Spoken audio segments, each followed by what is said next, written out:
আপনাদের সবাইকে স্বাগত জানাচ্ছি ঢাকা বেজিং এক্সপ্রেস অনুষ্ঠানে।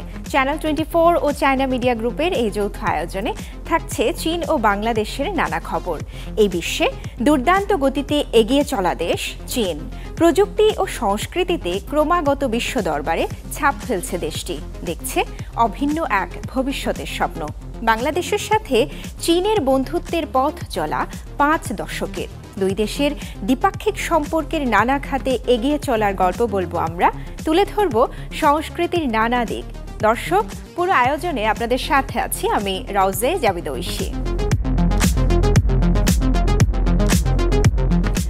বাংলাদেশ ও চীনের বাণিজ্যিক সম্পর্ককে এক নতুন উচ্চতায় নিয়ে যাওয়ার লক্ষ্যে ইতিহাসে প্রথমবারের মতো ঢাকায় অনুষ্ঠিত হল বিশ্বের অন্যতম বৃহৎ বাণিজ্য মেলা ক্যান্টন ফেয়ারের প্রচারণামূলক সম্মেলন।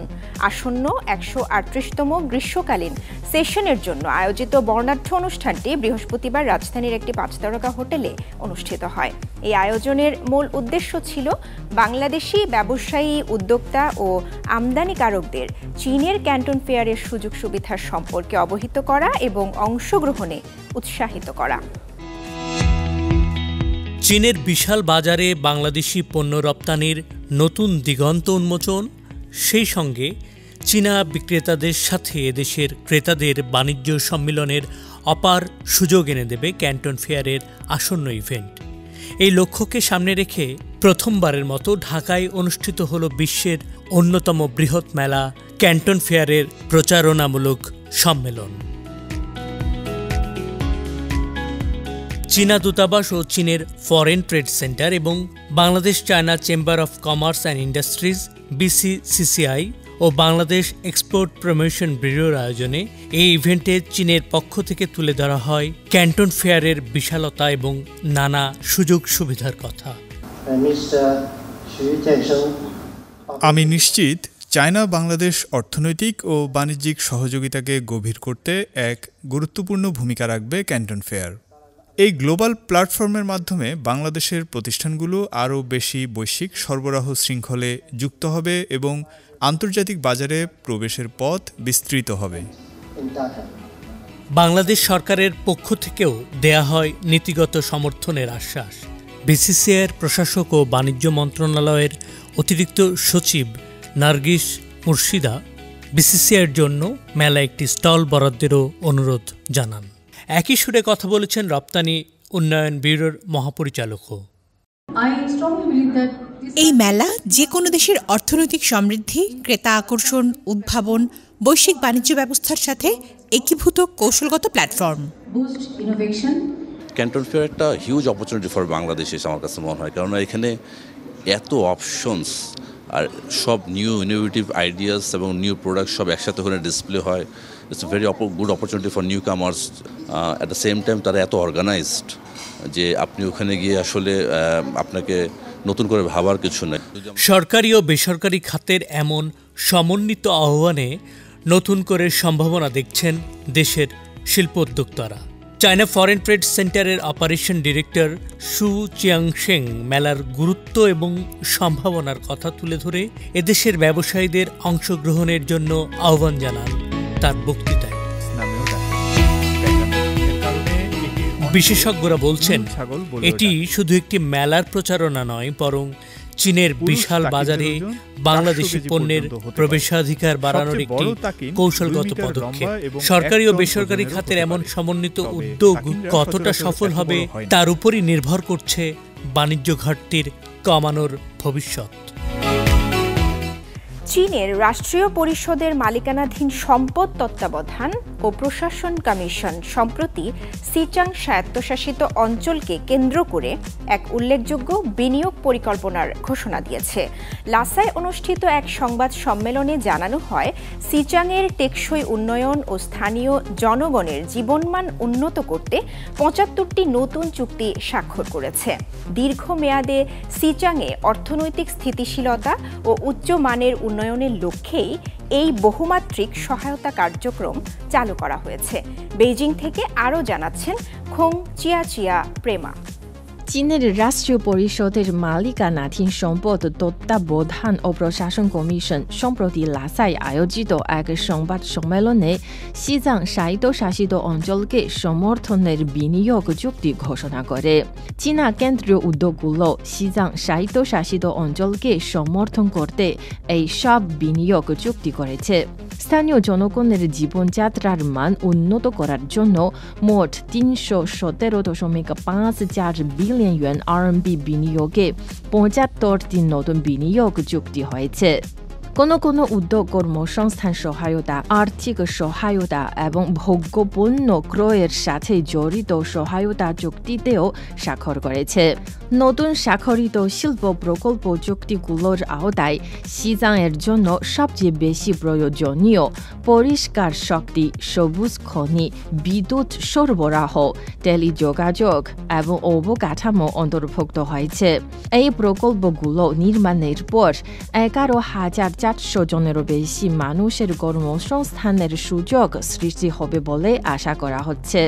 মালিকানাধীন সম্পদ তত্ত্বাবধান ও প্রশাসন কমিশনের মুখপাত্র জানান, সাম্প্রতিক বছরগুলোতে সিজাংয়ে কেন্দ্রীয় উদ্যোগগুলো সহায়তা বৃদ্ধি অব্যাহত রেখে পরিবহন, বিদ্যুৎ, যোগাযোগ ইত্যাদি ক্ষেত্রে মোট ১০,১০০টি প্রকল্প বাস্তবায়ন করেছে, যার চুক্তি মূল্য ১৬৬.৮১ বিলিয়ন yuan। ২০২১ সাল থেকে কেন্দ্রীয় উদ্যোগগুলো সিজাংকে মোট ৪.৭ বিলিয়ন RMB সহায়তা প্রদান করেছে। সিজাং ৫.২ বিলিয়ন RMB মূল্যের বিশেষ কৃষি পণ্য কিনেছে এবং শিক্ষা, চিকিৎসা সেবা ও জনগণের জীবিকা নির্বাহের ক্ষেত্রে বিপুল সংখ্যক জনমুখী প্রকল্প বাস্তবায়ন করেছে। পরবর্তী ধাপে কেন্দ্রীয় উদ্যোগগুলো সিজাংয়ের প্রতি সমর্থন আরও বৃদ্ধি করবে, সিজাংকে বৈশিষ্ট্যপূর্ণ শিল্প গড়ে তুলতে সাহায্য করবে, বৈজ্ঞানিক ও প্রযুক্তিগত উদ্ভাবনকে আরও গভীর করবে, জাতিগত ঐক্য বৃদ্ধি করবে এবং সিজাংয়ে দীর্ঘমেয়াদী স্থিতিশীলতা ও উচ্চমানের উন্নয়ন বজায় রাখতে নতুন ও বৃহত্তর অবদান রাখবে। ঢাকা বেজিং এক্সপ্রেসে নিচ্ছি একটা বিরতি, সাথেই থাকুন।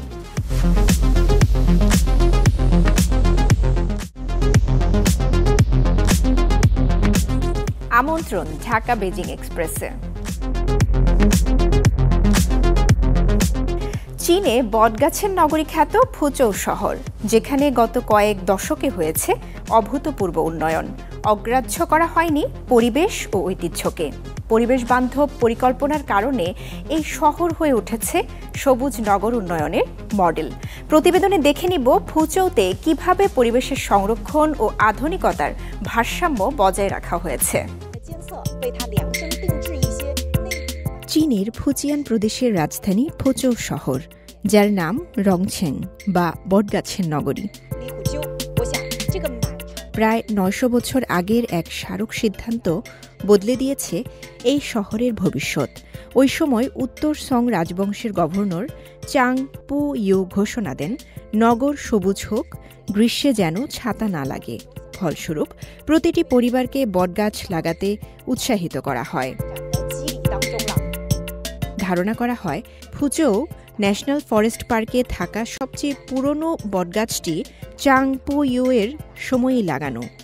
৯৬০ বছরের পুরনো এই গাছের উচ্চতা প্রায় ২০ মিটার, কাণ্ডের ব্যাস ১০ মিটার এবং ছায়া দেয়ার আয়তন ১৩৩০ স্কয়ার মিটার, যেটি ৩টি বাস্কেটবল কোর্টের চেয়েও বড়। হাজার বছরের পুরানো এই গাছকে বাঁচিয়ে রাখতে বসানো হয়েছে একাধিক ব্যবস্থা, যার মধ্যে রয়েছে কংক্রিটের খুঁটি ও স্বাস্থ্য পর্যবেক্ষণকারী স্মার্ট সেন্সর স্থাপন। শহরের কেন্দ্রস্থলে আছে আরও একটি প্রাচীন বটগাছ।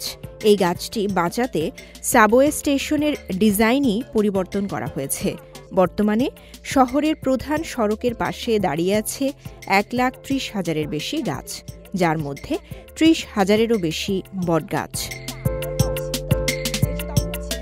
ফুচৌ শহরের অন্যতম ঐতিহাসিক স্থান সানফাং ছি সিয়াং, যেখানে চীন রাজবংশের সময়কার একাধিক প্রাচীন আবাসিক ভবন এখনও টিকে আছে। এই এলাকায় রয়েছে একটি প্রাচীন বটগাছ, যার পাতা ও শাখার গঠন হৃদয় আকৃতির, যা একে পর্যটকদের মধ্যে বিশেষভাবে জনপ্রিয় করে তুলেছে। বর্তমানে ফুচৌ শহরে রয়েছে ১,৩৯৫ কিলোমিটার দীর্ঘ সবুজ পথ এবং ১,৫০০-এর বেশি পার্ক, যেখানে সব নাগরিকের জন্য গড়ে ১৬ স্কয়ার মিটার পার্ক এলাকা রয়েছে।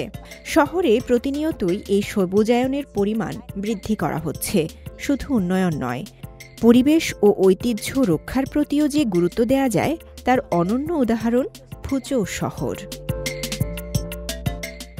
জাপানি আগ্রাসন এবং বিশ্ব ফ্যাসিবাদের বিরুদ্ধে চীনা জনগণের যুদ্ধের ৮০তম বার্ষিকী উপলক্ষে সিজিটিএন একটি সিরিজের আয়োজন করেছে। সংকল্প এবং স্থিতিস্থাপকতা দ্বিতীয় বিশ্বযুদ্ধের পূর্বাঞ্চলীয় যুদ্ধক্ষেত্র নামে একটি ২৫ পর্বের বিশেষ সিরিজ চালু করছে, যা জাপানি আক্রমণকারীদের বিরুদ্ধে চীনের গুরুত্বপূর্ণ যুদ্ধ এবং বীরত্বপূর্ণ গল্পগুলোকে তুলে ধরবে।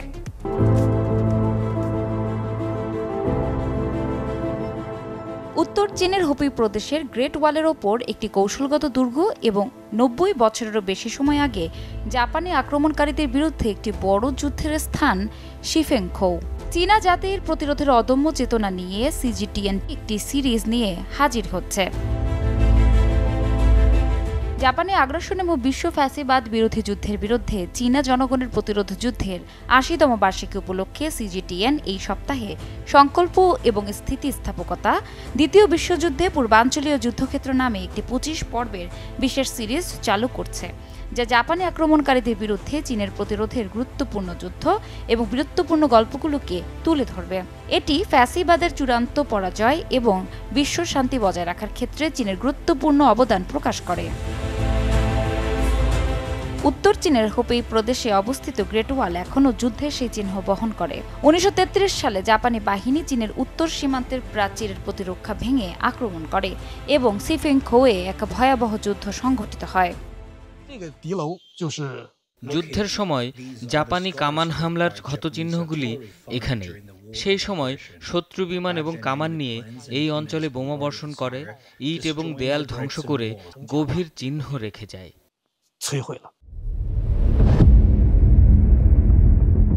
সেই সময় অঞ্চলটিকে রক্ষা করার জন্য প্রেরিত জাতীয় বিপ্লবী সেনাবাহিনীর ২৯তম কর্পস অপ্রতিরোধ প্রতিকূলতার মুখোমুখি হয়। আগ্নেয়াস্ত্রের তীব্র ঘাটতির কারণে সৈন্যদের অপ্রচলিত পদ্ধতির ওপর নির্ভর করতে বাধ্য করা হয়। সৈন্যরা জাপানি বাহিনীর সাথে মোকাবেলা করার জন্য তরবারি, সহজ কিন্তু মারাত্মক কিছু অস্ত্র তৈরি করেছিল। মরিচা ধরা তরোয়ালগুলি জাপানি আগ্রাসনের বিরুদ্ধে শিফেংখৌয়ে গ্রেট ওয়াল জাদুঘরে প্রদর্শিত হচ্ছে, যা সৈন্যদের সাহসের প্রমাণ। আমরা এখানে যা প্রদর্শন করছি তা হলো শিফেংখৌ যুদ্ধে ব্যবহৃত প্রকৃত ব্রডসওয়ার্ড। এই তলোয়ারগুলির দৈর্ঘ্য এবং আকৃতি ভিন্ন, কারণ সেই সময় আমাদের সরঞ্জামগুলো পুরনো ছিল এবং ইস্পাত সরবরাহের অভাব ছিল। আমরা ঐতিহ্যবাহী ব্রডসওয়ার্ড ডিজাইন ব্যবহার করেছিলাম এবং এই কৌশলটি জাপানি আক্রমণকারীদের মধ্যে ভয় জাগানোর ক্ষেত্রে অত্যন্ত কার্যকর প্রমাণিত হয়েছিল। ৫০০ সদস্যের ব্রডসওয়ার্ড ব্রিগেডের সাহসিকতা ছিল অদম্য।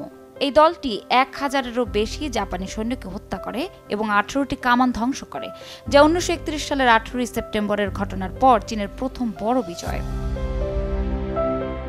শিফেংখৌ যুদ্ধ জাপানি আক্রমণকারীদের গ্রেট ওয়ালের উত্তরে পিছু হটতে বাধ্য করে, তাদের আত্মবিশ্বাস নষ্ট করে এবং চীনাদের সংকল্পকে আরও শক্তিশালী করে। ১৫ই আগস্ট ১৯৪৫ সালে জাপান নিঃশর্ত আত্মসমর্পণের ঘোষণা দেয়। ঢাকা বেজিং এক্সপ্রেসে নিচ্ছি আরও একটা বিরতি, সাথেই থাকুন।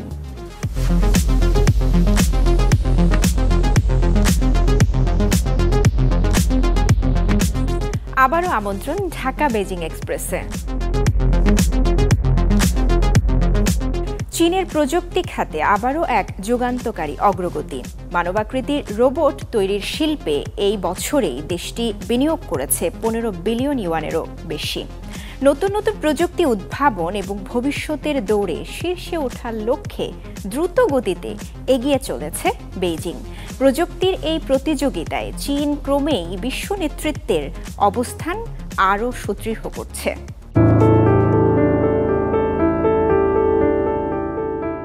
মানব সদৃশ রোবট একসময় যা ছিল শুধুই সাইফাই সিনেমার কল্পনা, তা এখন বাস্তবে রূপ নিচ্ছে চীনের প্রযুক্তি শিল্পে।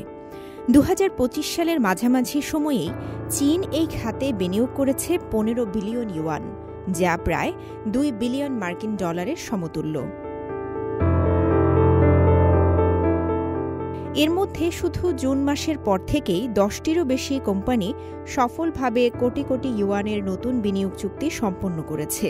চীনের এই অগ্রগতি বিশ্ব রোবট শিল্পে এক নতুন দিগন্তের সূচনা করেছে।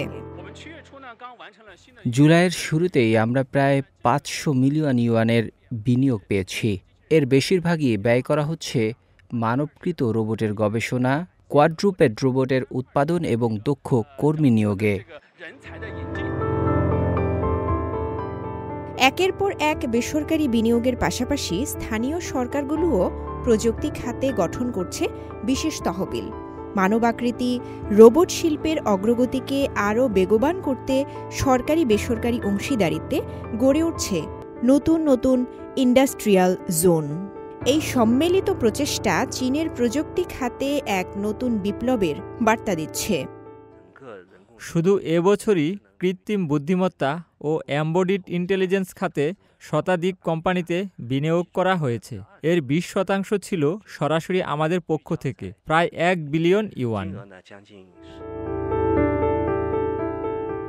এই প্রযুক্তির বাণিজ্যিক ব্যবহার শুরু হয়েছে দ্রুত গতিতে। চীনের হিউম্যানয়েড রোবোটিক্স ইনোভেশন সেন্টার 2025 সালের শেষ নাগাদ 1 কোটিরও বেশি ডেটা সংগ্রহের লক্ষ্যে কাজ করে যাচ্ছে।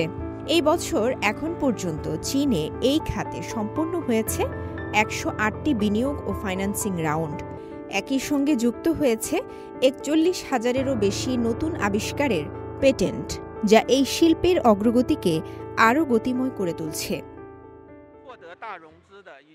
আমরা মনে করি আগামী 3 বছরের মধ্যে এই রোবটগুলো সুপারমার্কেট, ব্যাংকের মতো পরিষেবা খাতে কাজে লাগানো যাবে। শিল্প খাতের অনেক সীমাবদ্ধতাও কাটিয়ে উঠবে এই প্রযুক্তি। প্রযুক্তির এই পরিবর্তন দিন দিন মানুষের জীবনধারাকে আমূল বদলে দিচ্ছে। ভবিষ্যতে রোবট কেবল উৎপাদন খাতে সীমাবদ্ধ থাকবে না, বরং মানুষের দৈনন্দিন জীবনের অবিচ্ছেদ্য অংশে পরিণত হবে। চীনের এই বিপুল বিনিয়োগ ও গবেষণার অগ্রগতি যেন বদলে যাওয়া ভবিষ্যতেরই এক স্পষ্ট ইঙ্গিত বহন করছে। মানুষ ও যন্ত্রের সহাবস্থানের এক নতুন যুগের সূচনা ঘটতে চলেছে বিশ্বমঞ্চে। ঢাকা বেইজিং এক্সপ্রেস আজ এ পর্যন্তই। চীন ও বাংলাদেশের দ্বিপাক্ষিক সম্পর্ক এবং নানা ঘটনা প্রবাহ নিয়ে আবার দেখা হবে পরবর্তী পর্বে, একই দিনে একই সময়ে চ্যানেল 24-এ।